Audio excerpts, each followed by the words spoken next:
এখন কিন্তু কেউ নেই। যারা অভিযুক্ত ছিল আসামি তাদেরকে কিন্তু পুলিশ আগে গ্রেপ্তার করেছে এবং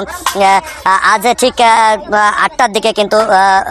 সোনাইকুণ্ডি যে পারিবারিক কবরস্থান রয়েছে সেই কবরস্থানে বাড়ির প্রায়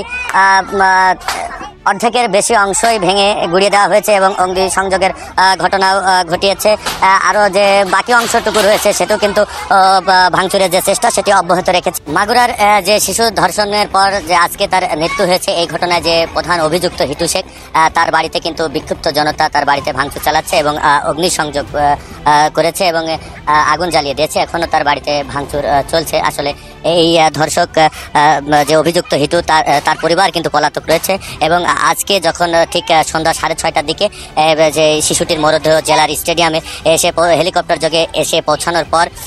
তার প্রথম যে জানাজা হয় নোমানী ময়দান, সেই নোমানী ময়দানে জানাজার পর তার দ্বিতীয় জানাজা তার যে গ্রাম যে সোনাইকুণ্ডি গ্রামের মাঠে জানাজা শেষ হয় এবং দাফন সম্পন্ন হচ্ছিল। ঠিক সেই সময় কিন্তু বিক্ষুব্ধ যে জনতা এই ধর্ষক হিটু শেখের বাড়িতে অগ্নিসংযোগ এবং ভাঙচুরের ঘটনা ঘটিয়েছে এবং এখন পর্যন্ত কিন্তু সে বাড়ির যে ভাঙচুর সেই কার্যক্রম চলছে। আসলে আপনি দেখতে পাচ্ছেন যে এখানে অগ্নিসংযোগ করা হয়েছে এবং অগ্নিকাণ্ডের ঘটনা ঘটেছে এবং ধর্ষণের পর থেকেই এই ঘটনার পর থেকে কিন্তু পরিবারের যারা সদস্য ছিল তারা পলাতক রয়েছে এবং স্থানীয় যে বিক্ষুব্ধ জনতা রয়েছে তারা কিন্তু আসলে কোনোভাবেই এই ঘটনাটিকে তারা মেনে নিতে পারছে না এবং এর তীব্র নিন্দা জানিয়েছেন এবং সেই সাথে দ্রুত সময়ের মধ্যেই তাদের বিচারের আওতায় এনে এবং বিচার কার্যকরের দাবি কিন্তু স্থানীয়রা তারা করছেন। আর এই যে অভিযুক্ত তার বাড়ি কিন্তু মাগুরা সদর উপজেলায়, আর যে নিহত আছে তার বাড়ি কিন্তু যে শ্রীপুর উপজেলা রয়েছে সেই শ্রীপুর উপজেলার 3য় শ্রেণীর ছাত্রী। এই গত 6 তারিখে কিন্তু দুলাভাই বাড়িতে এসে তার বোনের সাথে বেড়াতে এসেছিল এবং সেই সময় কিন্তু তার দুলাভাই এবং তার যে বোনের শ্বশুর এবং দেবর তারা 3জনে মিলে মেয়েটিকে ধর্ষণ করে তাকে শ্বাসরোধ করে হত্যার চেষ্টা চালায়। পরবর্তীতে সকালের দিকে স্থানীয়রা সেই শিশুটিকে উদ্ধার করে প্রথমে মাগুরা যে সদর হাসপাতাল রয়েছে সেখানে নেওয়া হয় এবং পরবর্তীতে ঢাকা মেডিকেল কলেজ হাসপাতাল এবং পরবর্তীতে তার অবস্থা যখন আরও আশঙ্কাজনক হয় তখন তাকে সম্মিলিত সামরিক যে হাসপাতাল সেই সামরিক হাসপাতালে চিকিৎসাধীন অবস্থায় আজকে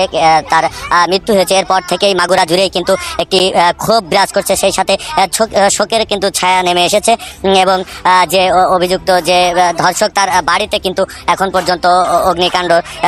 যে ঘটনা সেটি ঘটেছে এবং আগুন কিন্তু এখনও জ্বলছে এবং যারা বিক্ষুব্ধ জনতা তারা কিন্তু এখনও তার বাড়িতে এর ভাঙচুরের যে কার্যক্রম সেটি চালাচ্ছে। তো আসলে আপনারা দেখতে পাচ্ছেন যে মানুষ কিন্তু এটি কোনোভাবেই মেনে নিতে পারছে না এবং তারা কিন্তু একটি দৃষ্টান্ত শাস্তির দাবিও কিন্তু তারা করছেন। এদিকে কন্যার মৃত্যুর সংবাদের পরপরই তার বাবা যে আসিয়া তার বাবা যে ফেরদৌস শেখ সে কিন্তু মানসিক ভারসাম্য হারিয়ে ফেলেছেন এবং স্থানীয়রা যেটি বলছে যে তারা কিন্তু এক দারিদ্র ফ্যামিলির হয়, পরবর্তীতে আসলে তাদের এই পরিবারের দায়িত্ব কে নেবে, এজন্য স্থানীয়রা কিন্তু দাবি করছে সরকারের কাছে যেন এই পরিবারের পরবর্তীতে দাবি যে তাদের যে পরিবারটির সহযোগিতা সেটি যেন করা হয়। এবং এই যে ভাঙচুরের ঘটনা কিন্তু এখন পর্যন্ত চলছে এবং বিক্ষুব্ধ জনতা তারা কিন্তু যে ভাঙার কাজ তাদের ঘর বাড়ি ভেঙে গুড়িয়ে দিয়েছে এবং অগ্নিসংযোগ দিয়ে কিন্তু তা পুড়িয়ে দেওয়া হয়েছে এবং এই পরিবারে এখন কিন্তু কেউ নেই। যারা অভিযুক্ত ছিল আসামি তাদেরকে কিন্তু পুলিশ আগে গ্রেপ্তার করেছে এবং আজ ঠিক 8টার দিকে কিন্তু সোনাইকুণ্ডি যে পারিবারিক কবরস্থান রয়েছে সেই কবরস্থানে আছিয়ার মরদেহ দাফন কার্য সম্পন্ন হয়েছে এবং আমরা খুলনা রেঞ্জের যিনি ডিআইজি রয়েছেন তার সাথে আমরা কথা বলেছি। তিনি জানিয়েছেন যে দ্রুত সময়ের মধ্যে তাদের যে পুলিশি তদন্ত কার্যক্রম সেই তদন্ত কার্যক্রম তারা শেষ করবেন এবং দ্রুতের জন্য এই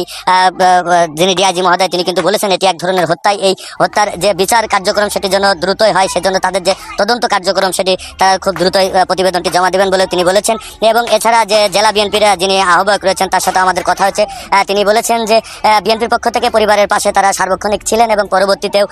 এই পরিবারের পাশে তারা থাকবেন বলে তারা আশ্বস্ত করেছেন। আসলে দেখতে পাচ্ছেন যে এই এলাকার যে গ্রামের নাম নিজদান্দলি যে গ্রাম, এই গ্রামের যে বিক্ষুব্ধ জনতা তারা কিন্তু এখন পর্যন্ত সেই অভিযুক্তের বাড়ি ভাঙচুরের যে কার্যক্রম সেটি কিন্তু তারা চালিয়ে যাচ্ছে এবং এখানে যে অগ্নিসংযোগের ঘটনাও ঘটেছে এবং সে অগ্নিকাণ্ড এবং আগুন কিন্তু দাউ দাউ করে জ্বলছে এবং এই ঘটনায় কিন্তু কোনো মানুষ কোনো বিরূপ প্রতিক্রিয়াও দেখাচ্ছে না। যে আসলে যে ঘটনাটা ঘটেছে এটি কিন্তু মানুষের হৃদয়ে ব্যাপক স্পর্শ করেছে যে আসলে একটি শিশু কন্যা যিনি যে 3য় শ্রেণীর ছাত্রী ছিলেন তাকে যে দুলাভাইয়ের বাড়িতে বেড়াতে এসে নির্মম নির্যাতনের শিকার এবং মৃত্যু বরণ করতে হয়েছে, এটি কিন্তু মানুষ কোনোভাবেই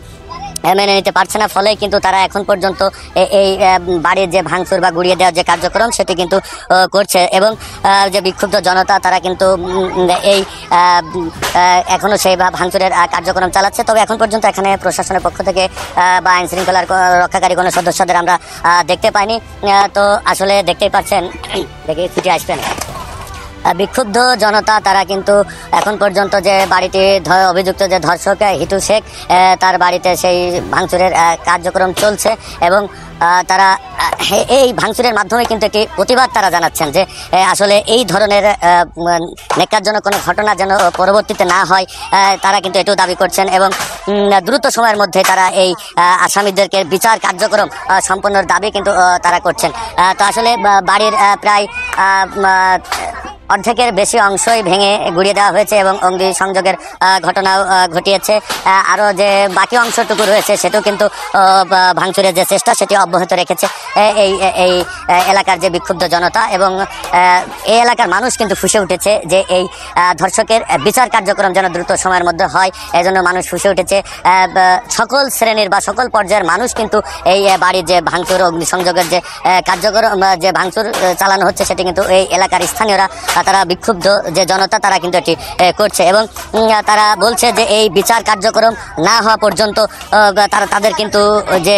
বিক্ষোভ বা তাদের ভেতরের যে ক্ষোভ সেটি কিন্তু তারা জানান দিবেন। এই খোয়া ছুটে আসতেছে। তো আসলে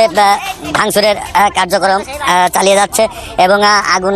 জ্বলছে সারা বাড়িতে, ওই পাশে তো এবং যে শিশু আছিয়া তার কিন্তু মৃতদেহ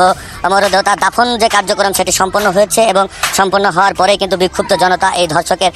বাড়ি ভাঙচুর এবং অগ্নিসংযোগের ঘটনা ঘটিয়েছে। এছাড়া সেই পরিবারের আসলে যে হৃদয় বিদারক ঘটনা এই মাগুরায় ঘটেছে সেটি কিন্তু মানুষ এখনও মেনে নিতে পারছে না।